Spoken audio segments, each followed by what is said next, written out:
जय Hind future air warriors. कल से आपकी एफकैट की एग्जाम शुरू हो रही हैं और आप में से बहुत सारे कैडेट्स कल के पेपर में अपीयर होने वाले हैं।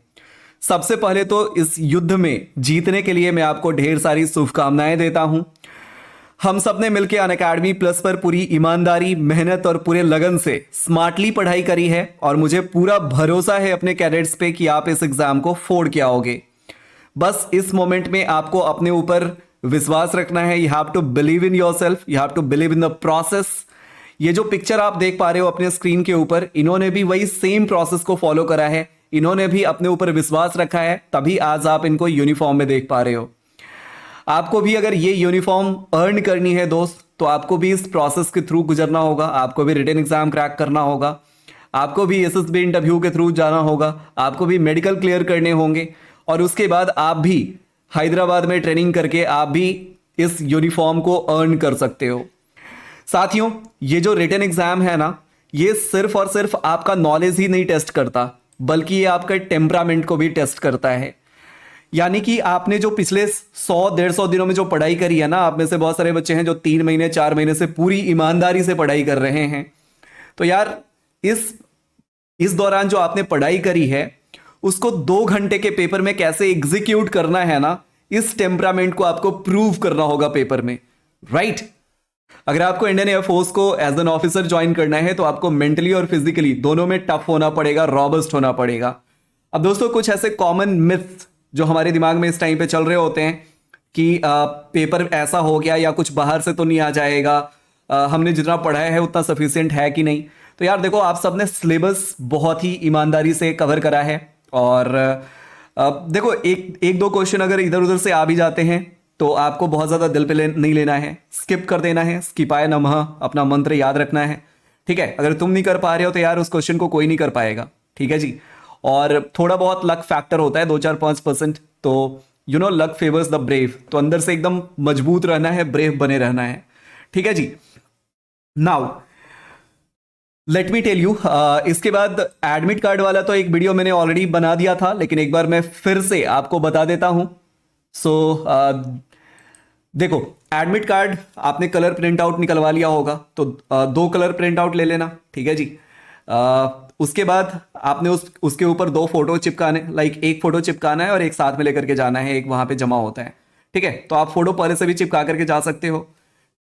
सिग्नेचर वाला जो पार्ट है ना, वो आपको वहां पे करना है, आप थंब इंप्रेशन घर से लगा करके जा सकते हो, ठीक है?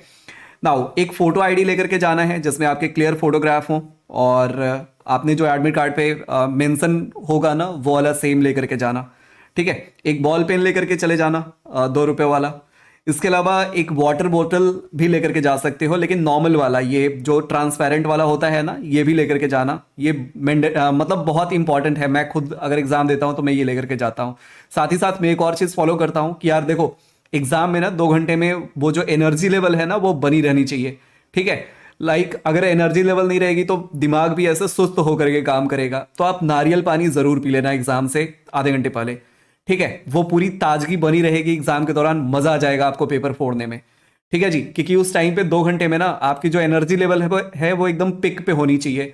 तो खान पान का खासा ध्यान रखें और रात में आज सोते समय एकदम लाइट खाना खाना, ठीक है? साथ ही साथ ड्रेस के बारे में मैंने आपको पिछले वीडियो में बताया है कि ड्रेस एकदम नॉर्मल सा पहन के जाना है, जूता मत पहन के जाना, ठीक है जी? इसके अलावा मैं आपको एक और बात बता देता हूं कि जो लास्ट मोमेंट पे जो हम मिस्टेक्स करते हैं ना, उसके बारे में भी डिस्कस कर लेते हैं।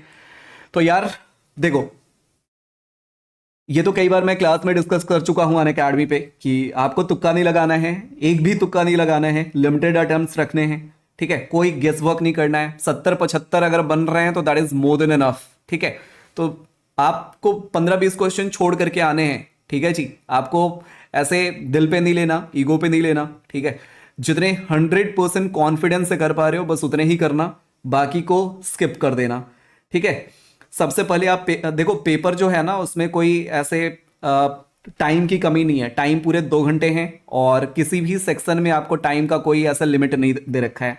तो आप इंग्लिश सॉल्व करना, फिर जीएस, फिर रीजनिंग और फिर मैथ्स, ये पैटर्न में आप सॉल्व करोगे ना, बहुत ही आसानी से हो जाएंगे, ठीक है? वैसे अगर आपने जिस तरीके से प्रैक्टिस करा है मॉक टेस्ट में, आप उस तरीके से भी सॉल्व कर सकते हो। तो यार just believe in your self, believe in the process, और मेरे को पूरा भरोसा है आप जीतोगे। सो एक बार जल्दी से लिख दो कमेंट में, चैलेंज एक्सेप्टेड और नॉट। एक्सेप्टेड है ना? Very good. तो यार फोड़ करके आओ इस एग्जाम को, और जैसे ही आपका पेपर हो जाता है उसके बाद आप जो भी क्वेश्चंस आएंगे, जैसा भी पैटर्न होगा, उसके बेसिस पे हम एनालिसिस करेंगे इसी यूट्यूब चैनल पे। तो आपको रात के 9 बजे इस यूट्यूब चैनल पे एनालिसिस वाली वीडियोस मिल जाएंगी। सो मेक श्योर कि you are a part of this channel, part of this family. And Unacademy defence scholarship test के बारे में आप सबको पता ही होगा, तो इसको स्प्रेड कर दीजिएगा अपने दोस्तों के साथ भी, ठीक है। साथ ही साथ अनअकैडमी प्लस पे ऑफर्स चल रहे हैं 17 तारीख तक, जिसमें आप LAF live referral code use करके 40% का डिस्काउंट ले सकते हो, क्योंकि इसके बाद अभी CDS का एग्जाम आना है। So make sure you are subscribing to Unacademy plus. All the best, जय हिंद।